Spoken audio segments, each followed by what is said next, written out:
Good morning students. My name is Tarun Sharma from विश्वास school. तो जैसे कि आप देख रहे थे कि हमारा रागों का समय सिद्धांत एक टॉपिक चल रहा था, तो जिसमें हमने ये पढ़ा था कि राग हमारे संगीत की रीढ़ की हड्डी है और रागों के समय सिद्धांत का वर्णन सर्वप्रथम नारद मुनि ने अपने द्वारा रचित ग्रंथ संगीत मकरंद में किया। उन्होंने यह ग्रंथ 9वीं शताब्दी में लिखा था। और उसके बाद जैसे हमने ये पढ़ा कि पंडित विष्णु नारायण भातखंडे ने रागों के समय सिद्धांत को मानते हुए इस सिद्धांत पर अत्यंत महत्वपूर्ण कार्य किया था। उन्होंने दिन के 24 घंटों को 2 भागों में बराबर बांट दिया। दिन के 12 घंटे और रात के भी 12 घंटे हुए। और उसके बाद पंडित जी ने दिन और रात को 4 भागों में बांटा। दिन के प्रत्येक भाग में बताए गए थे कि 3 घंटे आए और रात के भी प्रत्येक भाग में 3 घंटे आए। तो ऐसा हमने इससे पहले हमने पढ़ा है। तो उसके बाद पंडित विष्णु नारायण भातखंडे ने रागों के समय सिद्धांत के कुछ नियम बताए थे। वो नियम क्या थे? सबसे पहला नियम हमने पढ़ा था कि रे और ध कोमल स्वर वाले राग, जिन रागों में रे और ध कोमल स्वर लगते हैं और अन्य सभी स्वर शुद्ध लगते हैं, उन रागों के गायन और वादन का समय प्रातःकालीन या दिन का प्रथम पहर होता है, जैसे राग भैरव। उसके बाद हमने पढ़ा था कि रे और ध शुद्ध स्वर वाले राग, कि जिन रागों में रे और ध शुद्ध स्वरों का प्रयोग होता है, उन रागों का समय है दिन का दूसरा पहर, जैसे कि राग बिलावल। जिन रागों में रे और ध स्वर शुद्ध लगते हैं, लेकिन अगर सभी के सभी शुद्ध लग रहे हैं रे और ध के साथ, फिर तो है दिन का दूसरा पहर। और रे और ध तो शुद्ध है, लेकिन उसके साथ कुछ स्वर कोमल लग जाते हैं, तो उन रागों का प्रस्तुतिकरण समय फिर दिन का दूसरा पहर नहीं होगा, रात्रि का दूसरा पहर कहा जाता है, जैसे कि राग देश और राग खमाज।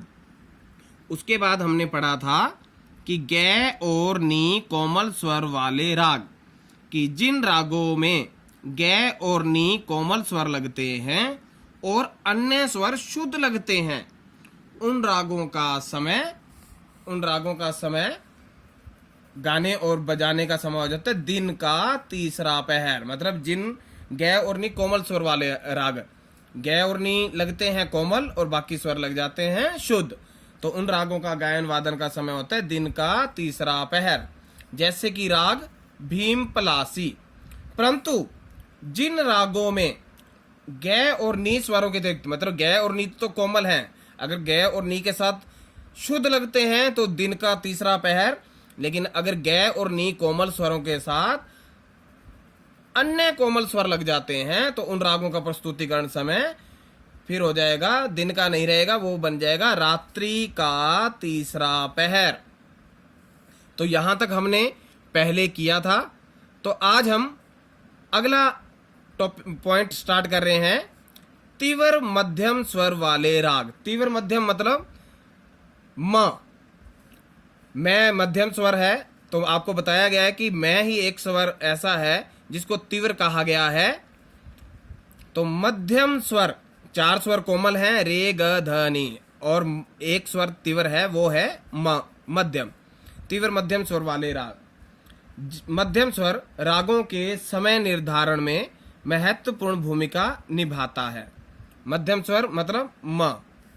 जिन रागों में तीव्र मध्यम मतलब तीव्र स्वर का प्रयोग होता है, तीव्र मध्य मतलब तीव्र मा, तीव्र मध्यम का प्रयोग होता है और अन्य स्वर शुद्ध लगते हैं, मतलब तीव्र मध्यम हो गया और इसके साथ अन्य स्वर शुद्ध लगते हैं, तो उन रागों का समय दिन का चतुर्थ पहर मतलब चौथा पहर माना गया है, जैसे कि राग यमन।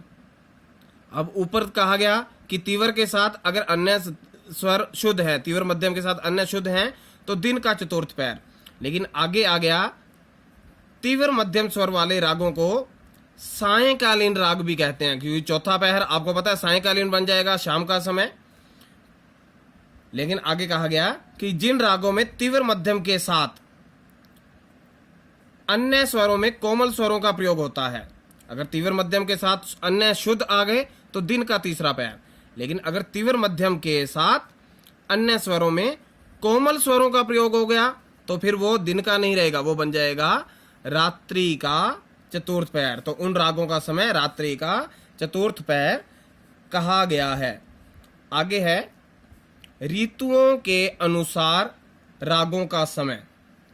ऋतुएं जैसे हम कई बार देखते हैं बसंत ऋतु, वर्षा ऋतु, तो ऋतुएं भी रागों के समय निर्धारण में अहम भूमिका अदा करती हैं, मतलब मुख्य भूमिका निभाती हैं ये भी। जैसे एक ऋतु आती है वर्षा ऋतु, तो वर्षा ऋतु में एक राग है मेघ मल्हार। तो ये मेघ मल्हार जो जैसे कि नाम से ही पता चल रहा है, मेघ मतलब बादल, तो ये जो राग है बादल वर्षा लाने में सहायक होते हैं। तो ये जो राग है मेघ मल्हार, तो ये वर्षा ऋतु में इस राग को किसी भी समय गाया या बजाया जा सकता है। उस प्रकार एक ऋतु आती है बसंत ऋतु, तो बसंत ऋतु में एक राग है बसंत। तो बसंत ऋतु में राग बसंत किसी भी समय गाया जा सकता है और बजाया जा सकता है। तो ये ऋतुओं के अनुसार रागों का समय है, मतलब ऋतुएं भी रागों के समय निर्धारण में भूमिका अदा कर रही हैं। और अंतिम पॉइंट इसका है रे ग ध और नी, कोमल स्वर वाले राग।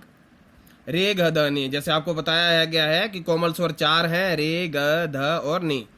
जिन रागों में सभी कोमल स्वर लगाए जाते हैं, मतलब रे भी लग गया, ग भी, ध भी और नी भी, ये सभी कोमल स्वर आ गए, उन रागों का संधि प्रकाश समय निर्धारित किया गया है। संधि प्रकाश समय होता है जब सूर्य उदय होता है और जब सूर्य अस्त होता है।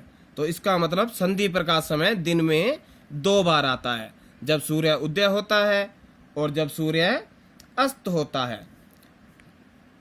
जैसे राग भैरवी, तो राग भैरवी ऐसा राग है जिसके अंदर सभी के सभी कोमल स्वर लगते हैं। तो राग भैरवी का गाने बजाने का समय है संधि प्रकाश, मतलब इसको सुबह के समय भी गा सकते हैं और सूर्यास्त के समय, मतलब और सूर्योदय और सूर्यास्त दोनों समय में इसको गाया जा सकता है, मतलब जब सूर्य निकलता है फिर भी, अब जो सूर्य अस्त होता है फिर भी। तो संधि प्रकाश समय दिन में 2 बार आता है, जब सूर्य उदय हो रहा होता है और जब सूर्य अस्त हो रहा होता है, वह समय संधि प्रकाश समय कहलाता है।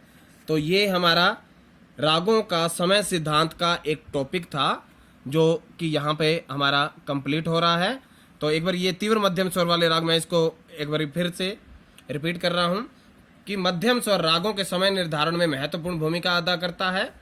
जिन रागों में तीव्र मध्यम, मतलब माँ तीव्र होता है, एक स्वर आपको बताया गया कि माँ तीव्र होता है, तीव्र मध्यम का प्रयोग होता है, अन्य स्वर शुद्ध लगते हैं, उन रागों का समय दिन का चतुर्थ पहर, जैसे राग यमन। और तीव्र मध्यम के साथ अगर शुद्ध नहीं लगते और क्या कौन से लग जाते हैं, कोमल, तीव्र मध्यम के साथ कोमल लग जाते हैं, तो फिर वो रात्रि का चतुर्थ पैर माना उसको कह देंगे हम। तो तीव्र मध्यम स्वर वाले को सायंकालीन राग भी कह देंगे हम इन रागों को। ऋतुओं के अनुसार रागों का समय, अगला पॉइंट हमने पढ़ा था कि ऋतुएं भी महत्वपूर्ण भूमिका अदा करती है रागों के समय निर्धारण में। वर्षा ऋतु में जैसे राग मेघ मल्हार बताया कि किसी भी समय गाया बजा सकता है, और बसंत ऋतु में राग बसंत किसी भी समय गाया बजाया जा सकता है।